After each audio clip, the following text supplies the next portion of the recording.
So, in a week in which we're all celebrating Back to the Future's 25 to 30-year anniversary, depending on one or two, Ohio State looking to go back in time, not all the way back to 1985 and Jim Carsados. Let's go back to 2014 because that's what the Buckeyes have looked like for the past 2.5 games. Ohio State over Rutgers 49-7. Mark Rogers TV breaking things down.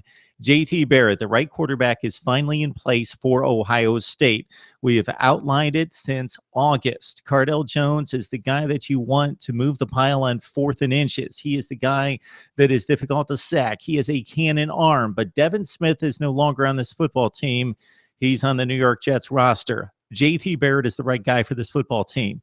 He anticipates well. He throws on time. He throws on target. He's more accurate.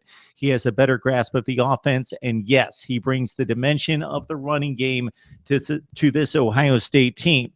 He's still a little bit rusty. He has not looked like the JT Barrett of 2014 until tonight. But consider he's only thrown 7 passes going into Saturday's game against Rutgers since September.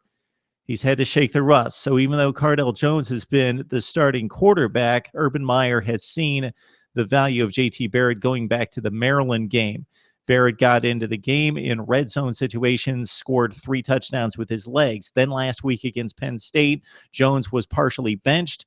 Barrett brought in the red zone early in the game and then took over the controls for the entirety in the second half against Penn State. But he didn't throw the ball much, only had 4 attempts last week. So Ohio State came out, and again, they ran the ball with Ezekiel Elliott and JT Barrett, but finally loosened the reins in the second quarter.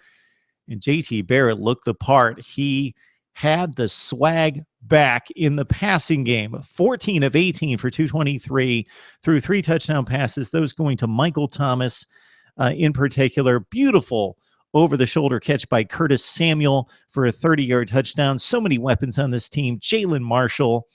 Again, we mentioned Michael Thomas, Dontre Wilson, who we didn't see much of on this night. And, of course, Nick Vanette at tight end. Braxton Miller caught 2 passes for 55 yards and almost made his way into the end zone on a sensational run after the catch. Zeke Elliott, 19 carries for $142.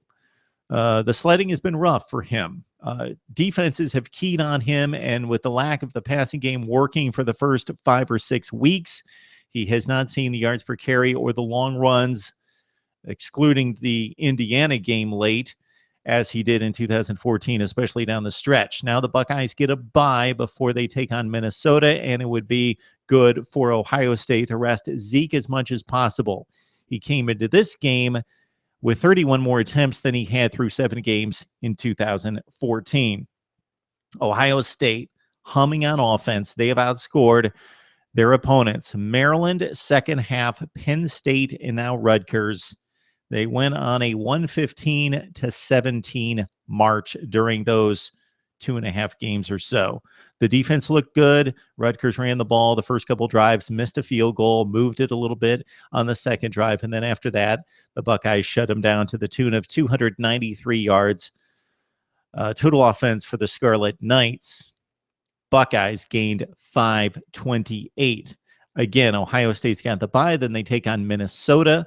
Rutgers, since joining the Big Ten, has been walloped by the big boys. Aside from the effort a couple weeks ago at home against Michigan State when the Scarlet Knights almost pulled it off 24-21, they have been ambushed by the likes of Ohio State, Michigan State, and Wisconsin, 211-48.